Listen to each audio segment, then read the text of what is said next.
اللہ تبارک و تعالیٰ نے جب حضرت آدم علیہ نبینا و علیہ الصلوۃ والسلام کو جنت سے دنیا پر اتارا تو اللہ تبارک و تعالیٰ نے انہیں ایک عصا یعنی لاٹھی عطا فرمائی۔ حضرت آدم علیہ نبینا و علیہ الصلوۃ والسلام کی وہ لاٹھی تمام انبیاء جو پہلے آئے ان کو وراثت کے طور پر ملتی رہی، یہاں تک کہ حضرت شعیب علیہ الصلوۃ والسلام کو ملی۔ حضرت شعیب علیہ الصلوۃ والسلام مدین علاقے کے نبی تھے۔ ایک وہ وقت آیا کہ جب حضرت موسیٰ علیہ نبینا و علیہ الصلوۃ والسلام مصر سے ہجرت کر کے مدین شہر میں گئے تو حضرت شعیب علیہ الصلوۃ والسلام سے ملاقات ہوئی۔ 10 سال تک ان کی بکریاں چراتے رہے، پھر ان کی بیٹی حضرت بی بی صفورہ رضی اللہ تعالی عنہا سے آپ کا نکاح ہوا۔ جب آپ کا نکاح ہوا تو اس کے بعد اللہ تبارک و تعالیٰ کے حکم سے حضرت شعیب علیہ الصلوۃ والسلام نے اپنی وہ لاٹھی جو وراثت کے طور پر حضرت آدم علیہ نبینا و علیہ الصلوۃ والسلام سے چلی آ رہی تھی وہ حضرت موسیٰ علیہ الصلوۃ والسلام کو عطا فرمائی۔ حضرت موسیٰ علیہ الصلوۃ والسلام اپنی بیوی حضرت بی بی صفورہ رضی اللہ تعالی عنہا اور وہ لاٹھی لے کر واپس مصر کی طرف روانہ ہوئے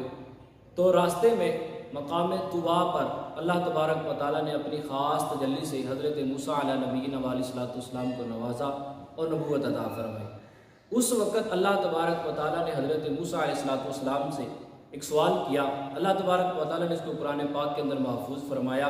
کہ وَمَا تِلْكَ بِيَمِينِكَ يَا موسیٰ، کہ اے موسیٰ آپ کے داہنے ہاتھ میں کیا ہے، یعنی سیدھے ہاتھ میں کیا ہے۔ تو حضرت موسیٰ علیہ الصلوۃ والسلام نے عرض کی قَالَ هِيَ عَصَايَ أَتَوَكَّأُ عَلَيْهَا وَأَحُشُّ بِهَا عَلَىٰ غَنَمِي وَلِيَ فِيهَا مَآرِبُ أُخْرَىٰ۔ حضرت موسیٰ عرض کرتے ہیں تو آپ نے کہا، یعنی حضرت موسیٰ علیہ الصلوۃ والسلام نے عرض کی کہ یہ میری لاٹھی ہے، میں اس پر ٹیک لگاتا ہوں اور اس سے اپنی بکریوں کے لیے پتے جھاڑتا ہوں اور اس سے میرے دوسرے کام بھی نکلتے ہیں۔ تو یہ کئی کاموں کے اندر استعمال حضرت موسیٰ علیہ الصلوۃ والسلام اسے فرماتے تھے، جس طرح کے معارب اخرى کی تفسیر کے اندر مفسرین کرام نے لکھا ہے، حضرت علامہ ابو البرکات محمد بن عبداللہ احمد نصفی علیہ رحمۃ اللہ تعالی علیہ فرماتے ہیں کہ اور کاموں یعنی معارب اخرى سے مراد یہ ہے کہ حضرت موسیٰ علیہ الصلوۃ والسلام اس سے بکریوں کے لیے پتے بھی جھاڑتے تھے، اس کے ساتھ ٹیک لگا کر کھڑے بھی ہوتے تھے، اور دن کے وقت یہ آپ پر درخت بن کر سایہ بھی کرتا تھا،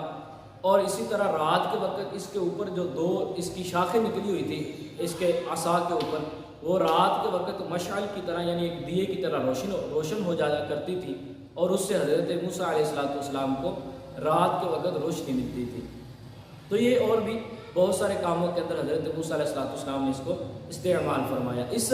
مقدس لاٹھی کی، اس مقدس عصا کی بہت پرانی تاریخ ہے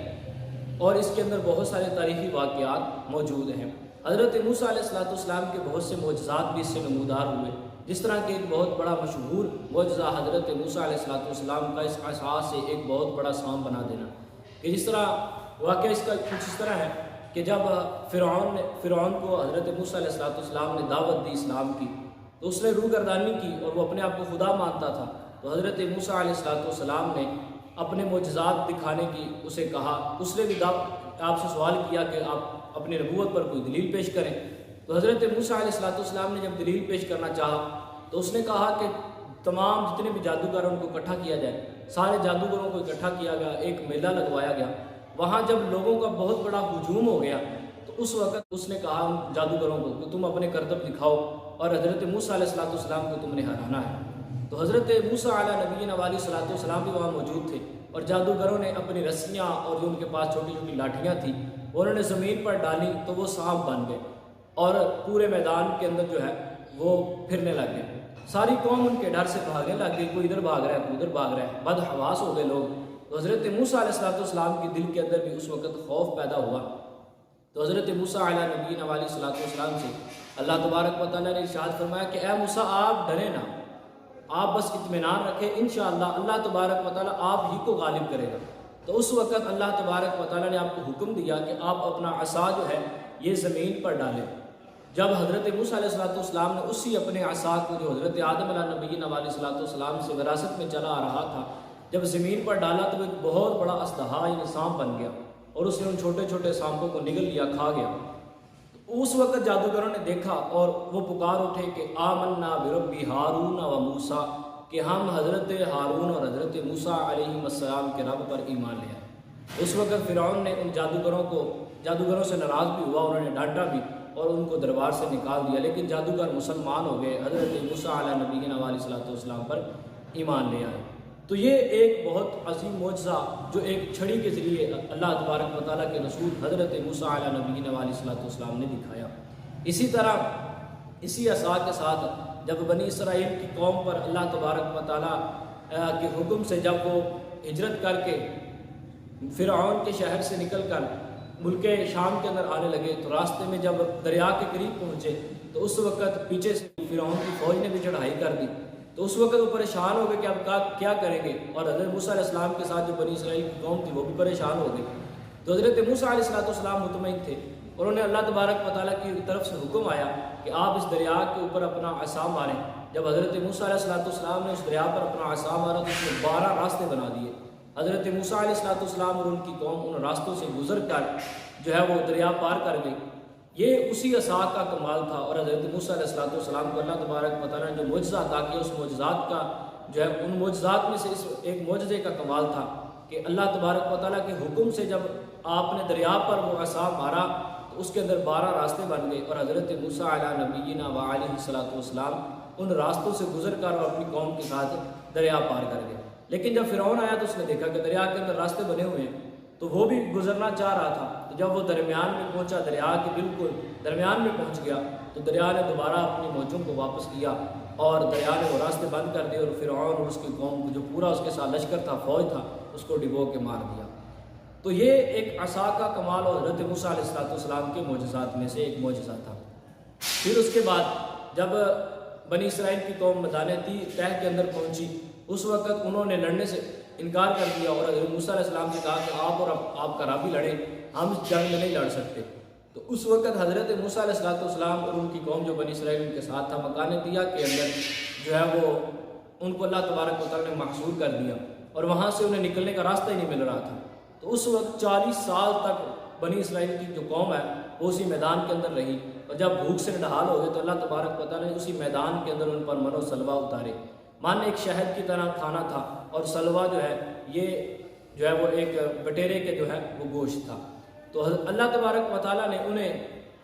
یہ اس میدان کے اندر عطا فرمایا۔ پھر اس کے بعد جب انہیں پیاس کی طلب ہوئی تو حضرت موسیٰ علیہ السلام کو حکم ہوا کہ آپ اپنا جو عصا ہے یہ پتھر پر ماریں۔ تو حضرت موسیٰ علیہ السلام نے جب اپنا عصا مبارک جو ہے وہ پتھر پر مارا تو اس سے 12 چشمے نکلے۔ ان 12 چشموں سے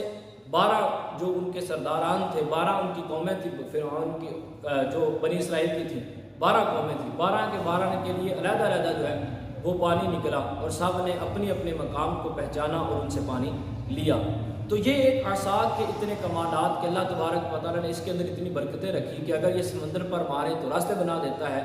اگر اس کو پتھر پر مارے تو پانی نکال دیتا ہے، اور اگر اس کو زمین پر ڈالیں تو یہ سانپ بن کے چھوٹے چھوٹے سانپوں کو نگل جاتا ہے۔ تو اللہ تبارک و تعالیٰ اگر ایک چھڑی کے اندر اتنے سارے معجزات رکھ سکتا ہے اور اتنے کمالات رکھ سکتا ہے تو پھر اللہ تبارک و تعالیٰ اپنے انبیاء کو کتنے کمال کے معجزات عطا فرماتا ہوگا، اور اللہ تعالیٰ یقیناً اللہ تبارک و تعالیٰ نے معجزات عطا بھی فرمائے۔ تو اس لیے جو لوگ معجزات کے منکر ہیں یا اس طرح کی چیزوں کے انکار کرنے والے ہیں تو انہیں اس بات کو سمجھنا چاہیے کہ اس واقعات جو یہ واقعات سارے بیان کیے گئے یہ قرآن کریم کے اندر ان واقعات کو بیان کیا گیا۔ تو جب قرآن کریم ان پر گواہ ہے اور اللہ تبارک و تعالیٰ خود جو ہے ان واقعات کو بیان فرما رہا ہے تو پھر اس کے اندر کسی اور کو دخل اندازی کرنے کی اور ان باتوں کا انکار کرنے کی اور یہ کہنے کی کہ ایسی باتیں تو عقل میں نہیں آتی، یہ کہنے کی ضرورت نہیں رہتی، کیونکہ جب رب تعالیٰ خود بیان فرما رہا ہے تو پھر بندے کی کیا اوقات کہ وہ اس سے انکار کرے۔ اس لیے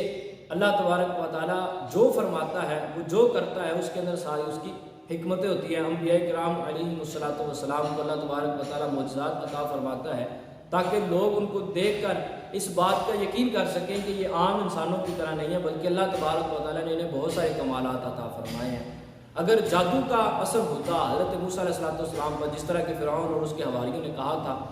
تو پھر وہ جادوگر جو چھوٹے چھوٹے سانپ بنا کے آئے تھے پھر ان کے سانپوں کو حضرت موسیٰ علیہ السلام کا عصا ایک چھڑی نہ کھا جاتی۔ اس لیے اللہ تبارک و تعالیٰ اپنے انبیاء کو وہ معجزات عطا کرتا ہے جو عام بندہ یا جادوگر جو مردی کرتب کر لے وہ کبھی بھی نہیں دکھا سکتا۔ تو اس لیے معجزات کا انکار کرنا بعض اوقات کفر ہوتا ہے، یعنی ایسے معجزات کے جن کو قرآن کے اندر بیان کیا گیا ان کا انکار کر دینا سیدھا سیدھا کفر ہے۔ تو اس لیے ہمیں جو بھی چیز اسلام کے اندر اللہ تبارک و تعالیٰ نے ہمارے اوپر نافذ کی ہے یا اسلام کے اندر بیان ہوئی ہے، ان سب چیزوں پر ایمان لانا یہ ہمارے لیے ضروری ہے۔ اللہ تبارک و تعالیٰ ہمیں عمل کی توفیق عطا فرمائے اور بد عقیدہ لوگوں سے بچنے کی توفیق